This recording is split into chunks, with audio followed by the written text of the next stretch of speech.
on en passe aux vœux. Le premier va être présenté par Gérald Briand, justement, parlons-en, puisqu'il s'agit de la prise en charge des demandeurs d'asile, un vœu qui a été mal intitulé, puisqu'il s'agit d'un vœu, certes, que je porte au nom du groupe PS-PRG, mais aussi porté par Gérald Briand au nom des élus du Parti communiste et du Front de gauche. Gérald Briand. Oui, on est dans la continuité avec la question précédente, donc on peut faire l'enchaînement assez simple. On est donc, je vous l'ai dit, beaucoup de migrants qui passent par Paris. Hein. Tous ne demandent pas l'asile sur Paris, mais bon, ça à une échelle à peu près de 100 passages par jour. Vous vous rendez bien compte que sur les dispositifs tels qu'on les connaît, ils sont d'une certaine manière engorgés. Alors, ce qui pouvait marcher pour 2014, aujourd'hui, dans l'organisation pratique des choses, ne marche plus ou nous met en difficulté. Pour comprendre un peu la situation, aujourd'hui, France Terre d'Aville, qui s'occupe donc de la domiciliation, reçoit à peu près 90 personnes par jour pour des prises de rendez-vous, et la préfecture de police, elle ne peut en accepter que 50. Donc il est en train de malheureusement y avoir une difficulté de plus en plus importante et des retards, ce qui fait que concrètement, quand aujourd'hui quelqu'un fait sa demande de domiciliation pour être ensuite il a son rendez-vous à la préfecture 5 mois après. Et pendant ces 5 mois, que fait le migrant ? Et donc, si on veut justement échapper au campement et aux opérations qu'on connaît, je crois qu'il faut, d'une certaine manière, accélérer les processus et trouver des moyens de réduire les délais. Donc, c'est tout l'objet de ce vœu, tout simplement.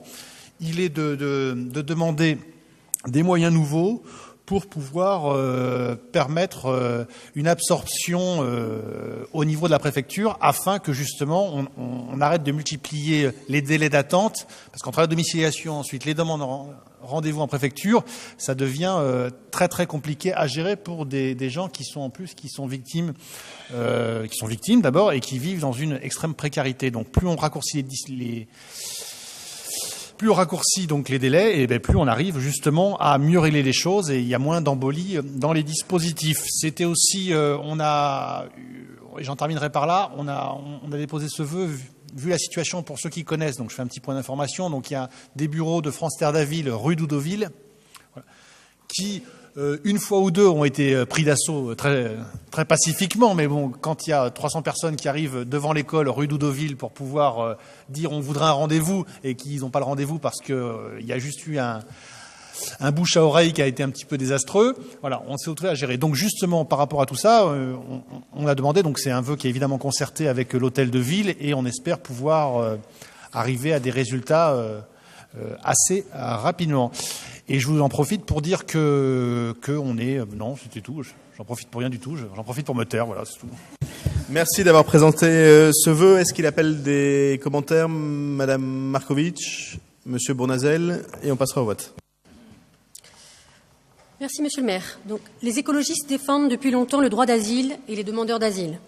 Face aux morts qui s'accumulent en Méditerranée et au flux toujours grandissant de personnes en détresse, nous pensons que les conditions d'attribution du droit d'asile doivent être élargies. Nous pensons aussi que celui doit être obtenu de façon plus rapide pour ne plus être confronté à des situations intermédiaires où les demandeurs restent dans l'incertitude et l'angoisse de l'attente. Nous ne pouvons que constater que les personnes qui bénéficient réellement du droit d'asile attendent de nombreux mois. Pour toutes ces raisons, les écologistes sont favorables à des propositions visant à l'amélioration de l'accueil et à l'accroissement du nombre de rendez-vous. Nous sommes donc favorables à ce vœu. Merci beaucoup, Monsieur Bournazel. Oui, merci, Monsieur le maire. Je voudrais qu'on arrive à distinguer le fond et la forme du vœu. Demander un raccourcissement des délais me semble d'intérêt général. Je crois que la situation ne fonctionne pas bien et qu'il y a aujourd'hui besoin en matière d'enregistrement, en matière de rendez-vous et en matière de décision, en réalité, de maintien ou non sur le territoire national, de décisions plus courtes. Et d'ailleurs, il faudrait un processus européen, d'harmonisation européenne du droit d'asile afin d'être beaucoup plus performant. Mais ce n'est pas parce qu'il faut raccourcir ces délais et mieux agir qu'il ne faut pas évoquer le fond. Le fond, c'est qu'à un moment donné, il y a des responsabilités au niveau national qui doivent être prises du gouvernement par rapport aux autres gouvernements européens, en lien aussi avec un certain nombre d'associations qui peuvent travailler directement dans les pays de provenance de ces migrants, car il faut bien distinguer celui qui est un réfugié, notamment le réfugié qui fuit la guerre et qui n'a pas d'autre choix puisqu'il est martyrisé, parfois parce qu'il est chrétien et persécuté comme chrétien, parce qu'il est musulman et qui ne correspond pas à la ligne qui est voulue par les intégristes et les fanatiques, notamment de l'État islamique, on le voit en Syrie et en Irak, qu'ils soient laïcs et qu'ils ne soient pas dans la ligne. Et puis, il y a ceux qui fuient, malheureusement, pour d'autres raisons, d'autres pays, pour des raisons souvent économiques. Il faut savoir les distinguer parce que si notre devoir d'humanité, c'est de pouvoir accueillir des réfugiés qui fuient la guerre, c'est la tradition de l'Europe et de la France. Nous avons connu, il y a 70 ans, la guerre sur notre territoire. Nous avons connu nous-mêmes des hommes et des femmes qui sont partis de leur ville, de Paris, qui ont fui parce que c'était la guerre. Cela, évidemment, c'est une urgence et donc il faut des décisions rapides. Et en même temps, tout le monde n'a pas vocation à rester sur le territoire national. Et donc là, le raccourcissement du délai est important aussi pour assumer une politique de fermeté vis-à-vis de celles et ceux qui doivent être reconduits à la frontière et qui doivent nous interroger aussi sur les moyens qui sont de protéger les populations et de les maintenir dans leur pays d'origine.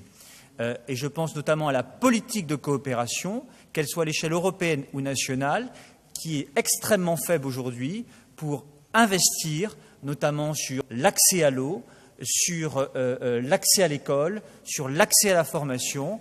Il n'y a pas de projet d'envergure des nations et de l'Europe en la matière. Or, si l'on veut éviter les migrations de population, il va falloir les aider à se maintenir dans leur pays d'origine.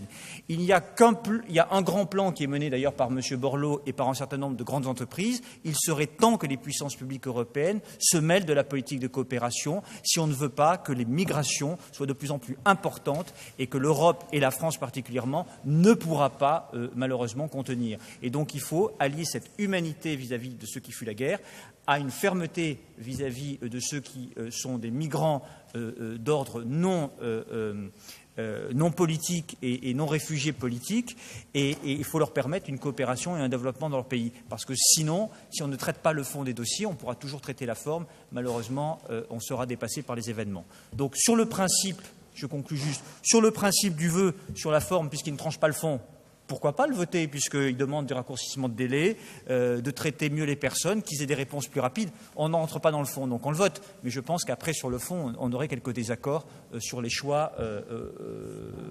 Encore qu'avec M. Vaillant, peut-être que nous aurions quelques points d'accord. Bien, on discute bien du vœu, pas de la politique migratoire, pas des politiques migratoires de l'Union européenne, du monde entier ou de la France. Et notre objet de conseil d'arrondissement, c'est bien de gérer la situation dans notre arrondissement, en lien avec les compétences qui nous sont dévolues, et de demander à l'État, Gérald Briand l'a dit, parce que nous faisons face à une situation compliquée dans une rue du 18e en l'occurrence, mais de demander à l'État un certain nombre de choses. Et je dois dire que les discussions, Gérald Briand l'a dit, avancent avec l'État en la matière. Mais comme on a un peu dépassé le débat, je vais donner la parole quelques instants à Daniel Vaillant qui voulait intervenir, puis à Gérald pour conclure, et puis on va passer au vote. Oui, moi je vais voter le vœu. Tout ce qui va dans le sens du raccourcissement des délais, c'est une bonne chose. Mais moi j'en reviens au vœu. Il a l'avantage de traiter la question du 18e arrondissement. On a voté une loi, j'ai voté une loi à l'Assemblée nationale pour améliorer le processus, je dirais, d'acceptation ou de refus des demandeurs d'asile. Il se trouve que dans le 18e, on est confronté, mais Gérald Briand et le maire l'ont dit, je n'y reviens pas, à des difficultés de masse. Mais il faut ne pas entretenir la confusion. Et moi, je n'étais pas éloigné de ce que disait M. Bournazel. Mais ne confondons pas. Il y a peu de demandeurs d'asile Et ceux qui le demandent ont bien raison de le faire, et on a raison, l'OFPRA notamment, d'examiner leurs demandes quand il s'agit de leur survie, et qu'ils sont confrontés au drame de la guerre et donc d'une expatriation dont ils sont les victimes. En même temps, on entretient aujourd'hui la confusion. Calais, c'est autre chose. Il ne s'agit pas de demandeurs d'asile. Il s'agit de gens qui veulent passer en Angleterre. Non, mais je le dis ça ici parce que c'est une question qui dure depuis longtemps. Et donc, je pense que la loi sur l'immigration, parce qu'il y a aussi une loi sur l'immigration, va dans le bon sens, et j'espère qu'elle va être mise en œuvre rapidement. La loi sur l'asile allait dans le bon sens, mais il y a encore, le délai a été ramené à 9 mois. Il conviendrait que les moyens de l'État et de l'OFPRA soient tels, et de manière décentralisée, et notamment au niveau de toutes les structures, les CADAC qui sont dans les départements, et notamment à Paris, pour accélérer les demandes d'asile, pour dire oui, et mettre en œuvre les politiques qui permettent aux réfugiés de vivre, de se former, de travailler, en tout cas se former, et puis, ce qui sera d'ailleurs le cas pour les demandeurs en attente, et puis par ailleurs ceux qui sont d'origine économique, donc d'un détournement du droit d'asile, qu'ils soient bien évidemment déchus de ce droit d'asile, et en tirer les leçons après. Il faut, quand on est clair, il faut l'être jusqu'au bout. Donc ça veut dire les déboutés du droit d'asile ont vocation à repartir. Encore faut-il qu'ils aient demandé l'asile. Or, il y a des gens aujourd'hui qui ne demandent pas l'asile, et les autorités françaises souhaitent qu'ils demandent l'asile pour régler le problème. Voilà, je voulais préciser ça parce que souvent on entretient des confusions et je crois qu'il faut au contraire éclairer l'opinion publique sur ce qui est à faire, sur ce qui est fait, et je pense que pour l'instant on va dans le bon sens, mais c'est vrai qu'il faut passer aux actes davantage. Merci. Un mot, Gérald Briand, et puis on passe au vote. Oui, très court, parce que comme je pense que le vote va être unanime, juste pour dire que sur les responsabilités de la situation et pourquoi essayer de travailler en amont, il faut ajouter, enfin moi j'ajouterais une, c'est aussi les guerres. Les guerres. Et ce sont les guerres aujourd'hui qui sont les principales responsables de cette situation désastreuse que vivent aujourd'hui les migrants. Et moi, je vous invite à aller faire l'expérience, à aller voir sur la Chapelle, à aller discuter avec les accompagnateurs des migrants et les travailleurs sociaux qui sont là. On a affaire à quoi? On a affaire à des Irakiens en guerre. On a affaire à l'Érythrée, une dictature que vous connaissez où là le droit d'asile est automatique, et Soudanais qui sont encore en guerre. Donc voilà, c'est à ça qu'on a. Et aujourd'hui, le campement tel que vous connaissez, que M. Lissiat a pointé, c'est ça.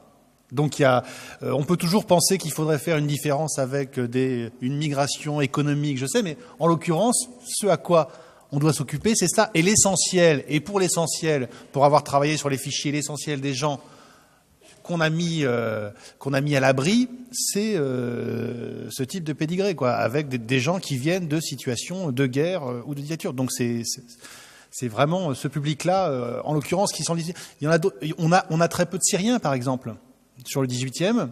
On a très peu de Syriens. On a eu une seule évacuation avec de très peu d'unités. Voilà. Bon, après ça correspond aussi à. On est Paris. On est des gens qui vont se casser les dents à Calais et qui reviennent après parce qu'ils se disent bah oui, il faut peut-être passer à autre chose. Bon voilà, on est sur cette circulation-là et avec ce type de population qui vient sur le 18e. Merci beaucoup. On va passer au vote. Oui, alors qui est pour? Unanimité. Je vous en remercie.